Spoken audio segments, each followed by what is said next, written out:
Hubo un tiempo en Rusia en que el Estado estaba a merced de los oligarcas. Eran ellos quienes nombraban presidentes y destituían ministros. La prensa occidental los describía sin rodeos como los verdaderos dueños del país. Su riqueza era intocable, su poder prácticamente ilimitado. Fueron ellos quienes llevaron a Vladimir Putin al poder y quienes lo mantuvieron allí. Pero esa era ha terminado. Hoy los oligarcas no gobiernan Rusia, son prisioneros dentro de lo que muchos ya describen como la jaula dorada de Putin. El país atraviesa la mayor confiscación de propiedades de su historia moderna. El Kremlin lo llama nacionalización. En realidad, se trata de un saqueo estatal valorado en 4 billones de rublos. Fábricas, puertos y conglomerados industriales han sido arrebatados con una sola firma. Por primera vez, la élite económica rusa comienza a rebelarse, aunque solo en privado. En este informe revelamos lo que realmente hay detrás del programa de nacionalización y los planes de escape de la élite rusa de un sistema que se hunde, respaldados por documentos internos. Para entender cómo funciona este mecanismo de poder, basta con observar el caso de un solo hombre, Oleg Tinkov. No era un vestigio del sistema soviético, era un empresario moderno, un multimillonario hecho a sí mismo, fundador de Tinkoff Bank, el segundo banco más grande de Rusia. Pero Tinkoff cometió el único pecado imperdonable en la Rusia actual: habló. Cuando comenzó la guerra, publicó un mensaje en Instagram calificándola de locura. 24 horas después sonó el teléfono del Kremlin. El mensaje a los directivos del banco fue directo y brutal: o rompían todo vínculo con Tinkoff o el Estado nacionalizaría la entidad. Él sería borrado. Tinkoff relató esos días al New York Times con una frialdad que hiela la sangre. No hubo negociación, no fue una venta, fue, en sus palabras, un intercambio de rehenes. Aceptó lo que le ofrecieron porque no tenía derecho a objetar. Una semana después, la empresa de Vladimir Potanin, el magnate del níquel y aliado histórico de Putin, anunció la compra de Tinkoff Bank. El precio, según Tinkoff, apenas el 3% del valor real de la entidad, un activo de 10.000 millones de dólares arrebatado por una sola publicación en redes sociales. A cambio, migajas presentadas como compensación. Tinkoff perdió cerca de 9.000 millones de dólares y apenas logró salir con vida. Pero el objetivo del Kremlin no era simplemente destruir a Tinkoff. El verdadero mensaje iba dirigido a los otros 100 multimillonarios sentados en esa mesa de poder. El mensaje fue inequívoco: incluso el mejor entre ustedes puede ser reducido a nada por mi sola palabra. Aquí no existe la propiedad privada, solo mi misericordia. Entonces surge la pregunta clave: ¿por qué no huyeron? La respuesta está en uno de los mayores errores estratégicos de la historia reciente. Tras la invasión de Ucrania, Occidente impuso el régimen de sanciones más duro jamás aplicado a la élite rusa. El plan era claro: castigar a los ricos hasta que se volvieran contra Putin, provocar un golpe palaciego. El resultado fue exactamente el contrario. Como explica Alexander Kolander, del Centro de Análisis de Política Europea, Occidente hizo todo lo posible para empujar a los multimillonarios rusos a cerrar filas en torno a Putin. Póngase en su lugar: usted es un oligarca ruso, detesta al Kremlin, quiere huir. Si va a Londres, sus cuentas son congeladas. Si va a París, su mansión es confiscada.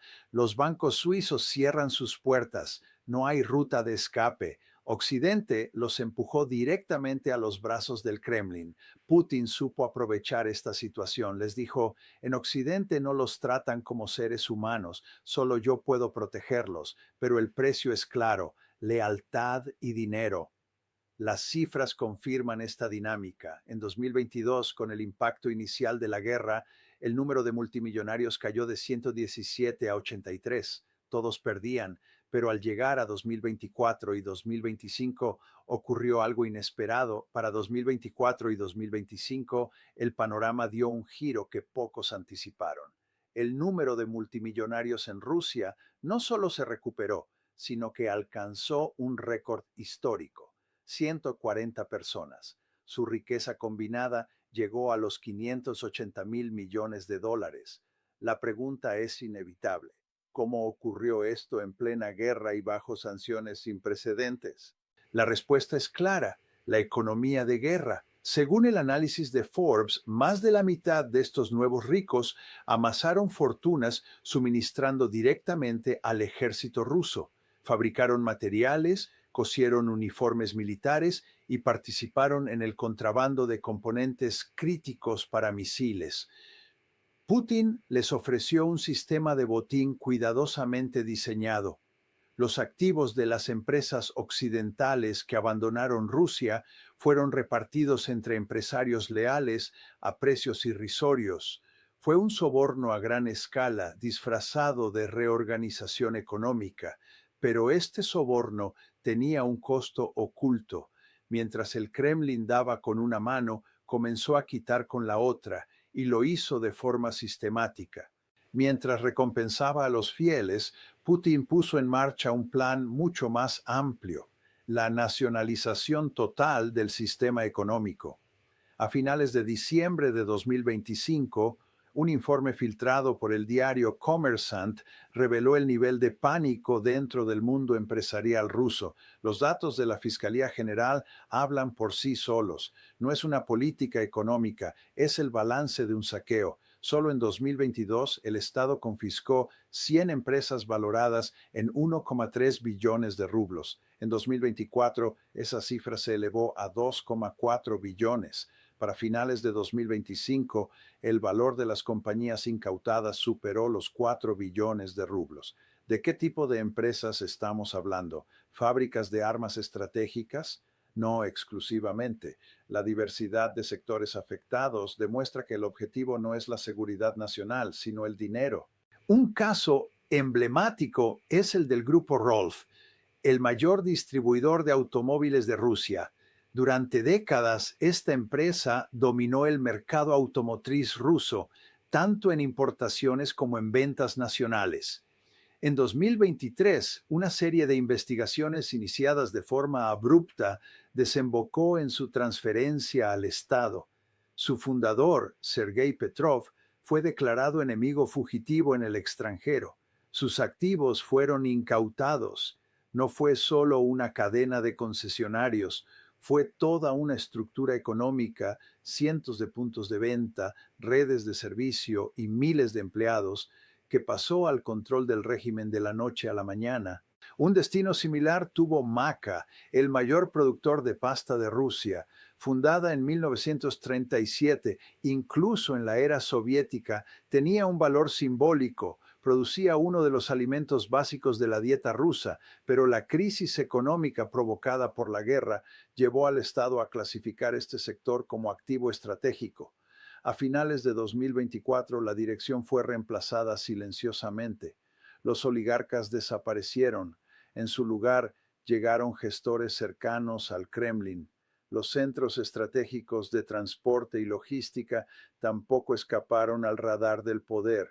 El aeropuerto Domodedovo, el mayor nodo de tráfico aéreo de Moscú, había sido durante años una de las pocas grandes infraestructuras en manos privadas. Con el aumento de las presiones de seguridad derivadas de la guerra, también fue incluido en la lista de activos a controlar.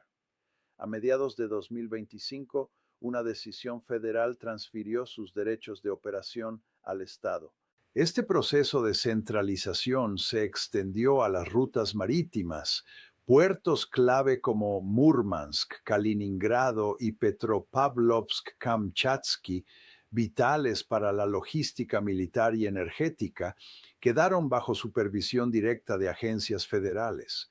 En Murmansk, centro de la ruta marítima del norte, Las empresas privadas están siendo sustituidas por monopolios estatales.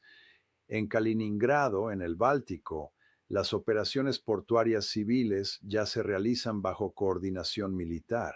En el Pacífico, Petropavlovsk ha dejado de ser solo un puerto pesquero, se está transformando en un punto clave para los envíos hacia y desde China y Corea del Norte. La razón, como señala el economista Yevgeny Nadorin, el Estado está confiscando empresas rentables para cerrar el enorme agujero presupuestario creado por las sanciones occidentales y la guerra. Según la nueva legislación, estas empresas confiscadas deben transferir al presupuesto federal el 50% de su valor de mercado. En otras palabras, Putin está extrayendo recursos directamente de los bolsillos de los oligarcas para alimentar la máquina de guerra y financiar la producción de tanques. Esto no es nacionalización en sentido clásico, es un impuesto de guerra aplicado por el Estado. El mundo empresarial ruso apenas puede respirar. Alexander Shokin, presidente de la Unión Rusa de Industriales y Empresarios, entregó al Kremlin una carta durante la reunión de fin de año. No era un acto de rebeldía, era una súplica. En una entrevista con Kommersant, resumió la situación. Presentamos un pedido claro. Queremos reglas definidas, fórmulas que no dejen margen a la interpretación judicial. El temor más profundo de los oligarcas es lo que llaman invención legal abstracta por parte de los fiscales. Se les acusa de violar el derecho de los ciudadanos a un nivel de vida digno, una definición vaga, sin fundamento legal, que puede estirarse en cualquier dirección según convenga. Los líderes empresariales llegaron al extremo de ofrecer una alternativa al Kremlin. Si el Estado necesita dinero, compren las empresas o déjenos pagar, pero no las confisquen. La respuesta del Kremlin fue el silencio, porque para Putin la ley es una herramienta y en este momento su único propósito es financiar la guerra. Sin embargo, no todos los oligarcas han sucumbido al caos. Tras las sanciones, el capital ruso se desplazó del oeste hacia el este y el sur. Dubái se convirtió en un centro neurálgico de este movimiento. La política de no sancionar al país y la concesión de permisos de residencia a cambio de inversiones en oro e inmobiliarias lo hicieron extremadamente atractivo. Superyates atracaron en los puertos de Dubái y Abu Dhabi. El caso de Roman Abramovich es ilustrativo. Conocido alguna vez como el Rey de Londres, se encontró acorralado por el gobierno británico. Londres amenaza con procedimientos legales a menos que done los miles de millones obtenidos por la venta del Chelsea Football Club a las víctimas de la guerra en Ucrania. El mensaje es claro: no puedes conservar tu riqueza, tendrás que entregarla a tu enemigo. Europa se ha convertido en un infierno para los oligarcas, obligados a financiar a sus propios adversarios con su dinero. Por eso Turquía se ha transformado en un punto estratégico, tanto por ser miembro de la OTAN como por no haber impuesto sanciones a Rusia. Puertos como Bodrum y Mármaris han acogido yates de miles de millones pertenecientes a figuras como Abramovich. Además, se incrementaron las compras inmobiliarias y la creación de empresas en Estambul. Las Maldivas y Seychelles en el Océano Índico se convirtieron en destinos de escape para superyates, gracias a que no tienen acuerdos de extradición ni de congelación de activos con Estados Unidos. Muchos oligarcas de origen judío aprovecharon la ley de retorno de Israel para integrar sus fortunas al sistema financiero israelí. El Caribe, aunque arriesgado, fue otra región popular. Superyates quedaron atrapados en puertos exóticos al inicio de las sanciones o lograron escapar en el último minuto. Un incidente notable ocurrió en Antigua y Barbuda. El yate de 80,000 alfanero, presuntamente propiedad del magnate de fertilizantes André Gurv, fue incautado y finalmente vendido por 68 millones de dólares. Yates, vinculados a magnates del acero como Viktor Rashnikov y del petróleo como Igor Sechin, también fueron rastreados y controlados por autoridades estadounidenses en República Dominicana. Bahamas, tradicionalmente un paraíso fiscal, congeló activos rusos debido a sus lazos financieros con Occidente, lo que obligó a muchos a trasladar sus yates a aguas más seguras, como Turquía o las Maldivas. En tierra firme, la estrategia no se centra tanto en confiscar bienes como en transferir capital y asegurar residencias. Brasil, socio de Rusia en los BRICS, mantuvo una postura distante respecto a las sanciones, sirviendo como corredor financiero no occidental. Argentina también se convirtió en refugio, gracias a leyes de ciudadanía flexibles y la ausencia de sanciones occidentales. Venezuela, políticamente cercana a Moscú, se utiliza más como punto de tránsito militar u operaciones no registradas, como el comercio de oro, que como destino de inversión. Al mismo tiempo, el capital ruso, históricamente en Londres y Suiza, comenzó a fluir hacia Hong Kong desde el inicio de la guerra. Aunque Hong Kong está integrado a los sistemas financieros occidentales, se encuentra bajo control chino, lo que le permite actuar con flexibilidad frente a sanciones unilaterales. Esto facilita a los oligarcas convertir activos en monedas no tradicionales, como yuanes, y proteger sus fortunas. La costa china también se ha vuelto refugio de superyates. El yate Nord de 500 millones de dólares del magnate del acero Alexei Mortis llegó a Hong Kong vía Seychelles para evadir sanciones. A pesar de las objeciones de Estados Unidos, la administración de Hong Kong no incautó el yate, alegando que no está obligada a aplicar sanciones extranjeras de manera unilateral. ¿Cómo se trasladan estas fortunas bajo la nariz de Putin? Con tecnología de alto nivel. Primero, los miles de millones se convierten en criptomonedas difíciles de rastrear, como Monero o Zcash dentro de exchanges rusos. Luego se fragmentan en miles de porciones mediante mezcladores y desaparecen en el mundo digital. Finalmente se trasladan fuera de Moscú en maletas diplomáticas, toneladas de oro físico y diamantes. No se trata de simples transferencias financieras, es una operación de evacuación masiva diseñada para rescatar fortunas personales del colapso del régimen. Los oligarcas de la era Yeltsin o huyen o son liquidados. ¿Quién los reemplaza? La Fundación Carnegie los llama el ejército de los efectivos y leales. Nosotros los llamamos los directores rojos, una nueva clase que prospera con la guerra, respalda plenamente el conflicto de Putin y ha cortado cualquier lazo con Occidente. Estos nuevos ricos saben algo crucial. Su futuro depende de que el conflicto entre Rusia y Occidente continúe indefinidamente. Si llega la paz, los antiguos propietarios podrían recuperar las fábricas confiscadas. La élite rusa ya no es silenciosa ni simplemente adinerada, ahora está acorralada y temerosa. Algunos suplican, otros huyen a América Latina como fugitivos y otros se someten a China. Tras los muros del Kremlin se aproxima un gran ajuste de cuentas.